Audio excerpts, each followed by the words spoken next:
Okey, Assalamualaikum dan selamat sejahtera kepada semua rakan-rakan serta saudara dan saudari sekalian. Okey, pada hari ini, saya berada di hadapan anda semua bukannya saja-saja tetapi ingin membincangkan satu isu yang agak menarik di mana ianya berkaitan tentang pasangan yang telah pun berkahwin.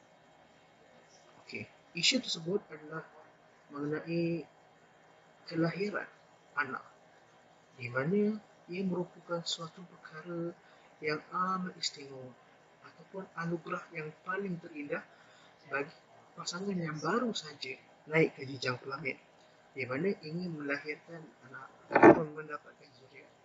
Tetapi isu yang menjadi masalah sekarang, khususnya pada zaman moden ini, adalah berapa bilangan anak yang sepatutnya perlu ada dalam setiap ataupun dalam sebuah keluarga. Oleh itu, pada hari ini saya akan membincangkan tentang uh, sesuatu isu yang bertajuk dua anak. Adakah itu ideal ataupun tidak? Okey rakan-rakan sekalian, sebelum kita pergi dengan lebih lanjut lagi perbincangan kita pada hari ini, okey, saya sudah pasti tidak berselangan pada hari ini untuk membincangkan mengenai isu dua anak, adakah itu ideal ataupun tidak. Okey, untuk itu saya akan memperkenalkan panel kita seorang demi seorang dan seterusnya saya akan ajukan soalan kepada mereka untuk kita membincangkan adakah dua anak ini ideal atau tidak. Okey, kita teruskan dengan panel yang pertama. Okey, soalan pertama saya kepada saudari Hafizah adalah apakah yang dimaksudkan dengan perancangan keluarga dan jantina manakah yang lebih cenderung untuk mengamalkan amalan perancangan keluarga? Baik, Assalamualaikum dan salam sejahtera. Terima kasih diucapkan kepada moderator. Saya akan menjawab dua persoalan, iaitu apa yang dimaksudkan dengan definisi perancangan keluarga, dan yang kedua, kaum atau jantina mana yang lebih mengamalkan perancangan keluarga. Dan bagi soalan pertama, iaitu definisi perancangan keluarga, sudah semestinya apabila kita mendengar perancangan keluarga ini, kita akan dapat membayangkan bagaimana perancangan keluarga ataupun apa perancangan keluarga itu sebenarnya. Dan menurut M. Jamsiah dalam satu jurnal, iaitu Journal of Community Health, perancangan keluarga ini didefinisikan sebagai merancang masa yang sesuai untuk mengandung dengan menggunakan pelbagai kaedah untuk menjarakkan kandungan dan mengawal saiz keluarga yang mereka ingini.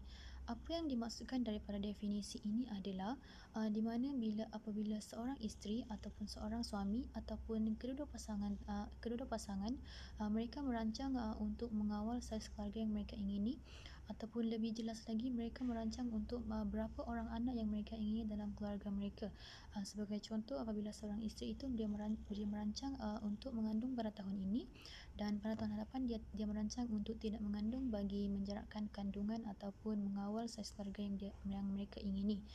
Itu adalah contoh ataupun perumpamaan yang boleh menggambarkan perancangan keluarga itu yang sebenarnya. Dan perancangan keluarga ini banyak menggunakan pelbagai kaedah, antaranya adalah kaedah semula jadi, iaitu kaedah masa subur.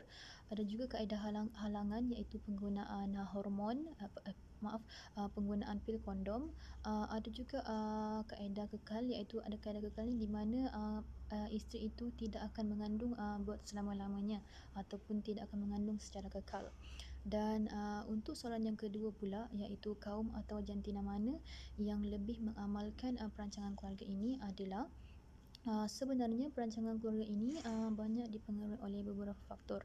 Antaranya adalah faktor umur, faktor tahap pekerjaan, faktor tahap pendidikan, sokongan suami dan juga bilangan anak yang masih hidup. Dan apabila kita selidiki kajian-kajian terdahulu, sebagai contoh kajian di Yemen mengatakan bahawa wanita yang berumur lebih mengamalkan perancangan keluarga, dan banyak juga kajian-kajian lain yang mengatakan bahawa wanita lebih banyak mengamalkan perancangan keluarga. Dan apa yang saya dapat simpulkan di sini adalah antara kaum wanita dan juga kaum lelaki adalah kaum wanita merupakan kaum yang banyak mengamalkan perancangan keluarga. Itu sahaja. Terima kasih. Okey, terima kasih kepada saudari Hafizah atas penerangan yang cukup memberangsangkan sebentar tadi. Okey, berdasarkan apa yang dikatakan oleh saudari sebentar tadi, amalan perancangan keluarga merupakan salah satu kaedah yang boleh digunakan untuk merancang sesebuah keluarga yang diingini dari segi bilangan anak. Dan menurut beliau juga sebentar tadi, kaum wanita merupakan kaum yang sangat dominan dalam menggunakan kaedah perancangan keluarga. Okey, cukup sampai di situ sahaja. Kita teruskan pula dengan panel kedua kita pada hari ini. Okey. Okey, saudara Yumi, soalan saya adalah, boleh tak saudari menerangkan tentang dasar yang dijalankan oleh beberapa buah negara mengenai isu dua anak? Baiklah, terima kasih kepada Encik Paan.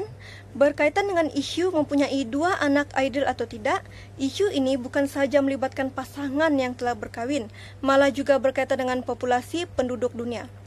Beberapa negara bersetuju dengan isu dua anak ini kerana mereka berpendapat bahawa ia dapat mengawal pertumbuhan penduduk di negara mereka, sehinggalah mereka melaksanakan pelbagai dasar kependudukan ataupun dasar untuk mengawal kelahiran di negara tersebut.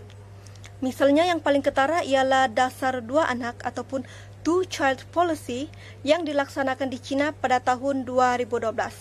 Dasar ini dilaksanakan bagi mengawal kadar kelahiran di China pada masa itu. Pemimpin China beranggapan bahawa dasar dua anak ini adalah lebih ideal bagi setiap keluarga kerana ia dapat mengawal populasi penduduk China yang kian bertambah dan mengelakkan berlakunya limpahan penduduk. Seperti yang kita tahu, China merupakan salah sebuah negara yang mempunyai populasi penduduk yang teramai di dunia. Dan bagi menyelesaikan masalah pertumbuhan populasi tersebut, China melaksanakan dasar dua anak dan hanya membenarkan setiap keluarga memiliki 2 orang anak sahaja. Namun, dasar ini tidak dipersetujui oleh semua negara. Seperti yang kita lihat, iaitu negara Malaysia. Negara Malaysia tidak mengamalkan sebarang dasar kawalan kelahiran kerana Malaysia lebih menggalakkan rakyatnya untuk memiliki lebih daripada 2 orang anak. Setiap keluarga disarankan memiliki sekurangnya 4 orang anak. Ia bertujuan untuk meluaskan lagi sumbangan asas domestik dalam merancangkan ekonomi negara di masa hadapan. Dan dilihat berlandaskan keperluan populasi, jumlah ideal iaitu 4 orang anak itu merupakan jumlah yang sesuai bagi mencapai sasaran jumlah penduduk Malaysia iaitu jumlah 70 juta penduduk. Dan oleh yang demikian, jelaslah isu ini tidak hanya melibatkan pasangan yang telah berkahwin, namun juga berkaitan erat dengan penduduk dunia, sehingga kan pemimpin di beberapa buah negara melaksanakan beberapa dasar untuk mengawal kadar kelahiran di negara mereka. Sekian itu sahaja daripada saya. Terima kasih. Okey, seterusnya saya ajukan soalan kepada panel yang ketiga. Okey, saudari Hanis, boleh tak saudari Hanis menerangkan mengenai ataupun memberitahu isu yang timbul daripada dasar dua anak serta cabaran yang perlu dihadapi oleh negara-negara tersebut mengenai isu dua anak. Assalamualaikum dan selamat petang. Nama saya Zibatullah Nisbah binti Amadun daripada kelas Geografi Penduduk kumpulan A. Hari ini saya akan berkongsi sedikit berkaitan dengan adakah dua anak itu ideal ataupun tidak. Okey, berdasarkan pernyataan tersebut, saya mendapati terdapat beberapa isu dan cabaran hasil daripada pelaksanaan dasar tersebut. Beberapa negara telah memperkenalkan dasar dua anak, iaitu bagi mengawal kadar kelahiran dan pertambahan penduduk dalam sebuah negara tersebut.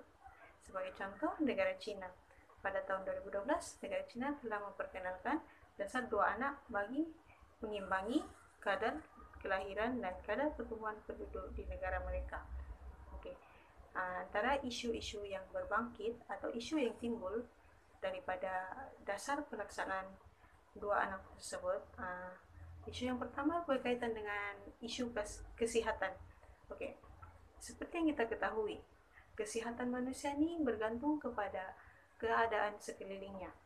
Apabila keadaan sekelilingnya tidak kondusif atau tidak baik, sudah tentu akan mempengaruhi kesehatannya sendiri. Oke, seterusnya kadar jenayah. Negara yang mempunyai penduduk yang sedikit sudah tentu mampu dikawal oleh pihak kerajaan. Oleh itu, pihak kerajaan telah menyediakan keperluan yang secukupnya untuk rakyat dan menyebabkan kadar jenayah di negara itu berkurangan. Hal ini kerana disebabkan mempunyai keperluan asas yang mencukupi, tidak berlaku persaingan antara rakyat untuk mendapatkan sesuatu keperluan asas tersebut. Seterusnya, dari isu seterusnya berkaitan dengan kadar pengangguran. Ekonomi sebuah negara ni bergantung kepada penduduknya. Oleh itu, apabila negara mengamalkan atau melaksanakan dasar 2 anak, bermaksud negara tersebut telah memikirkan berkaitan dengan kadar pengangguran ataupun peluang pekerjaan rakyatnya. Okey, isu seterusnya dari aspek pendidikan. Pendidikan masa kini sangat penting kepada semua orang. Jadi, negara yang mempunyai rakyat yang sedikit ataupun penduduk yang tidak ramai mampu menyediakan keperluan pendidikan kepada setiap rakyatnya. Oleh itu, tidak hairanlah apabila sesebuah negara yang maju tu dia mempunyai ramai golongan bijak pandai sehingga kan mampu menjalankan ataupun membuat pelbagai inovasi dari segi aspek teknologi khususnya. Seterusnya dari aspek sukan. Negara yang mempunyai kurang penduduk tidak mempunyai kelebihan apabila melibatkan aspek sukan. Hal ini kerana apabila penduduk dalam sesebuah negara itu sedikit, potensi ataupun peluang untuk mencari bakat baru adalah terbatas. Selain itu,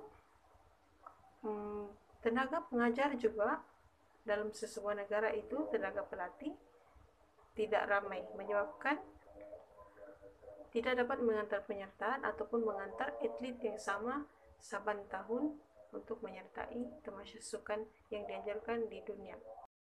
Okay, secara kesimpulannya, apa yang saya dapat simpulkan, 2 anak ini sememangnya mempunyai kesan positif dan kesan negatif terhadap sebuah negara.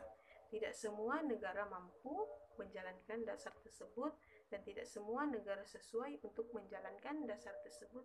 Ia bergantung kepada tahap pertumbuhan penduduk sebuah negara tersebut dan kesannya terhadap ekonomi, politik dan sosial negara tersebut. Sekian, terima kasih. Okey, seterusnya saya ajukan soalan kepada panel kita yang keempat. Saudari Azira, boleh tak saudari terangkan mengenai langkah-langkah dan cadangan dalam mengatasi cabaran ataupun isu yang menghadapi negara kurang penduduk, khususnya berkaitan isu 2 anak. Dan selamat sejahtera. Apa yang saya lihat berdasarkan pendapat dan juga pandangan daripada panel ketiga mengenai isu dan cabaran, jika dasar 2 anak dijalankan membawa kepada masalah kekurangan penduduk ataupun negara yang punya kurang penduduk. Jadi, apa itu negara kurang penduduk? Okey, negara kurang penduduk ialah negara yang mempunyai sumber yang melebihi keperluan.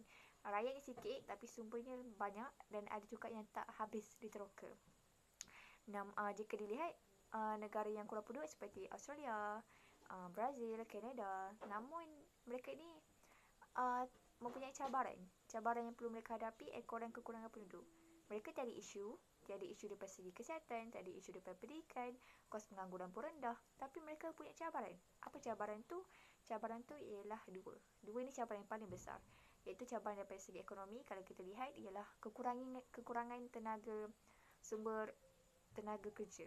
Jadi apa yang saya boleh katakan, langkah dia ialah mereka perlu mengimport tenaga mahir daripada luar, negara yang mempunyai banyak penduduk lah, seperti China, Filipina, India.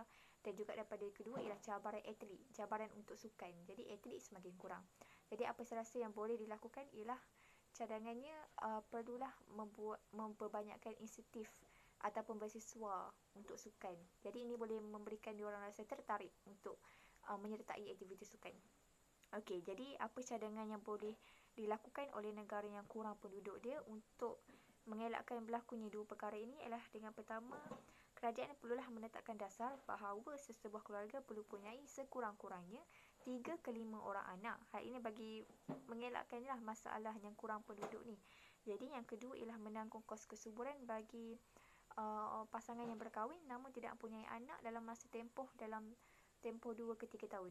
Jadi pasangan ini perlulah menjalani ujian kesuburan di hospital dan tidak perlu membayar kerana ialah percuma. Sebab inilah salah satu insentif kerajaan untuk menggalakkan ataupun memastikan orang pasangan yang berkahwin ni mempunyai anak.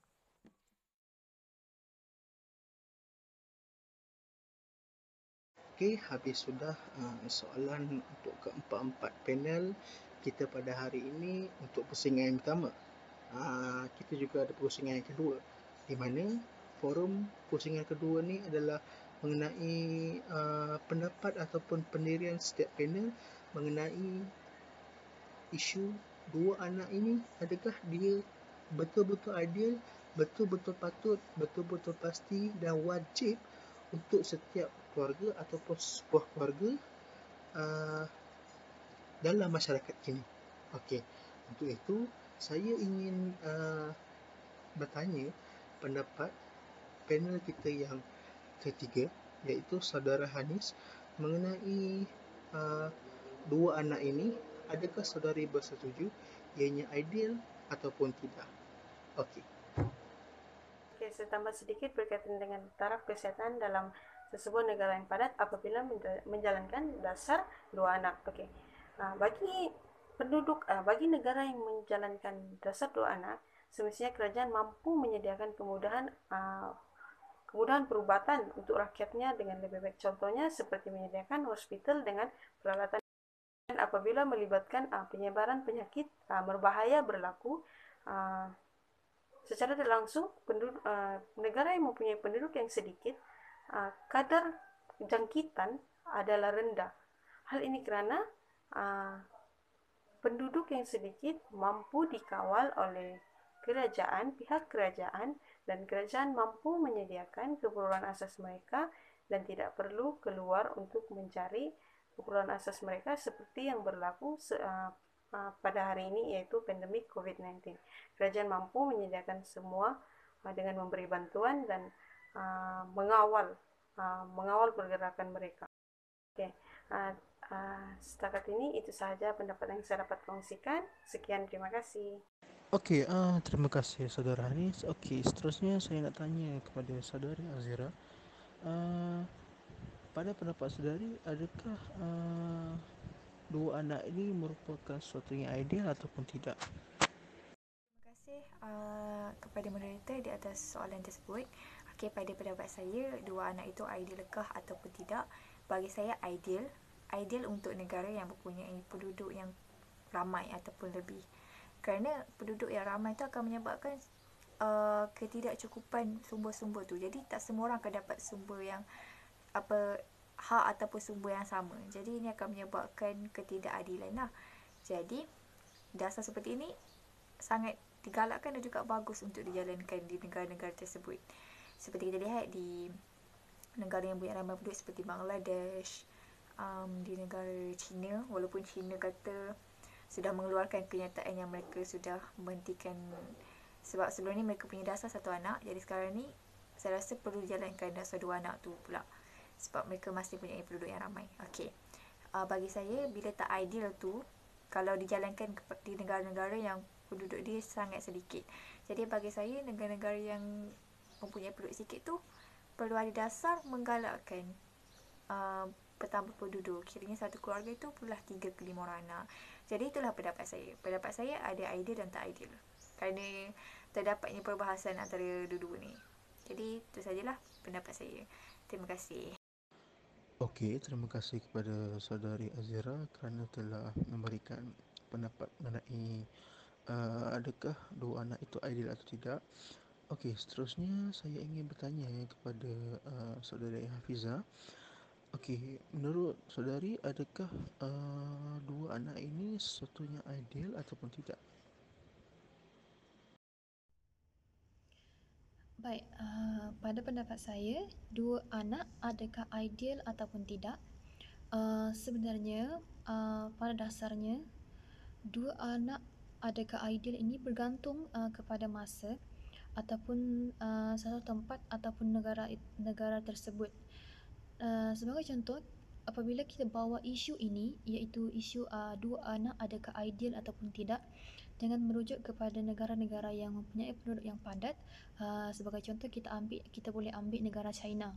Seperti yang kita tahu, negara China ini merupakan sebuah negara yang mempunyai penduduk yang sangat padat, sangat ramai. Sebagai contoh, pada akhir tahun 2019, menurut berita Sinar Harian, penduduk di China sudah melebihi 1.4 bilion.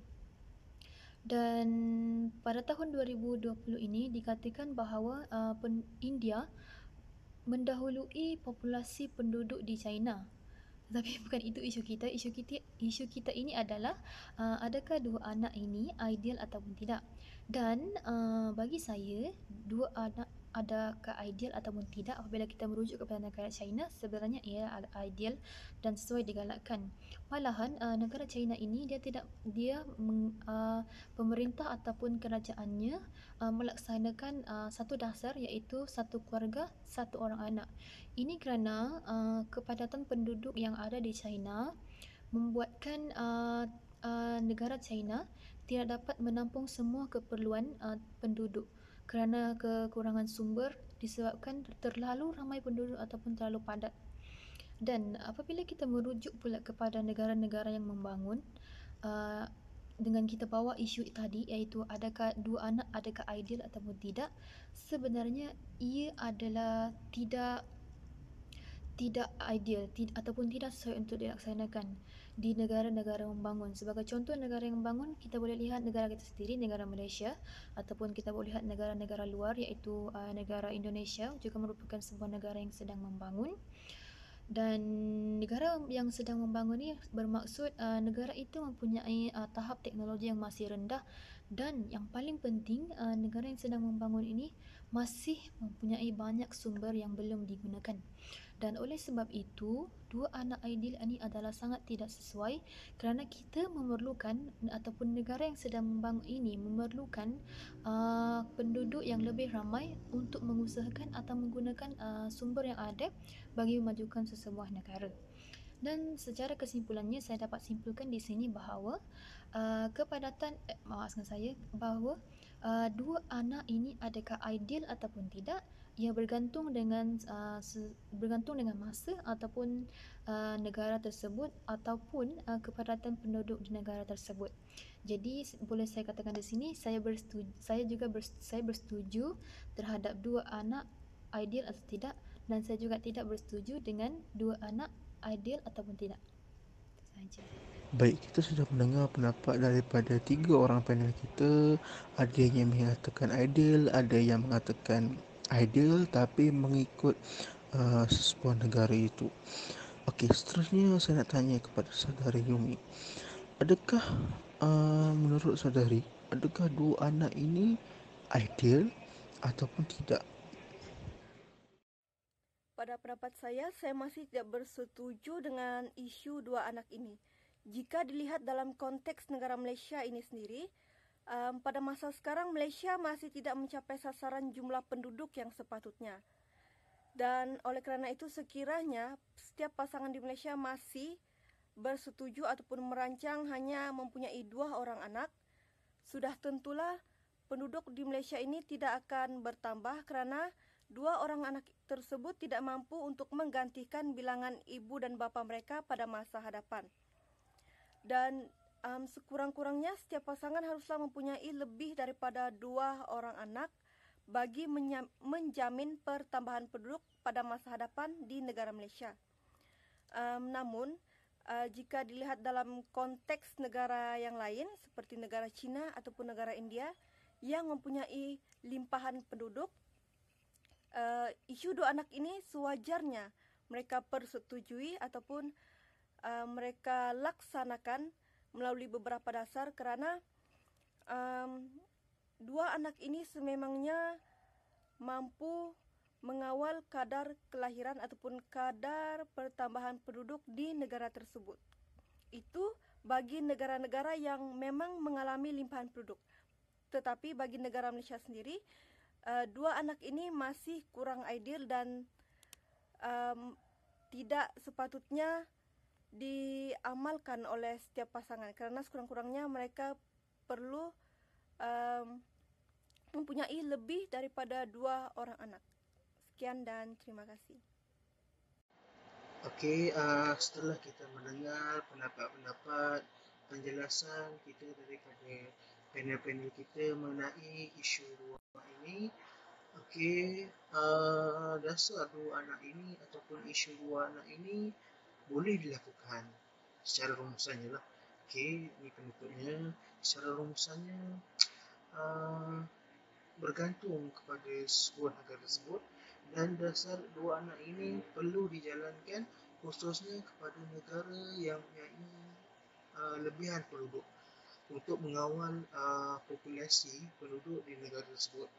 Dan menurut PBB, Pertubuhan Bangsa-Bangsa Bersatu, penduduk dunia ini dikatakan semakin berusia dan berkembang pada kadar perlahan, namun masih dijangka meningkat daripada 7.7 bilion ketika ini, dan pada tahun 2050 dijangkakan penduduk dunia akan mencapai ataupun mencecah 9.7 bilion menjelang tahun 2050. Berikut merupakan pernyataan daripada PBB berkaitan dengan populasi dunia. Okey, oleh itu disebabkan semakin lama pertambahan penduduk ini makin berlaku dan penduduk dunia semakin ramai, maka dasar 2 anak ini sepatutnya dijalankan oleh negara-negara khususnya yang mempunyai lebihan penduduk. Manakala bagi negara-negara yang kurang penduduk boleh menjalankannya, tetapi bergantung kepada individu tersebut ataupun keluarga tersebut ataupun pasangan yang telah berkahwin. Adakah dia mempunyai 2 orang anak sahaja ataupun ingin beranak 1 ataupun ingin mempunyai 3 anak. Terpulang kepada individu ataupun mereka sendiri. Okey. Sekian saja perbincangan forum kita pada hari ini. Sekiranya terdapat tersilap kata ataupun tersalah bicara, kami ingin minta maaf dan moga-moga forum kita ataupun perbincangan kita pada hari ini mempunyai manfaat kepada anda semua dan boleh dijadikan satu perbincangan ataupun pandangan yang penting untuk kita pada masa hadapan. Okey, sekian, terima kasih.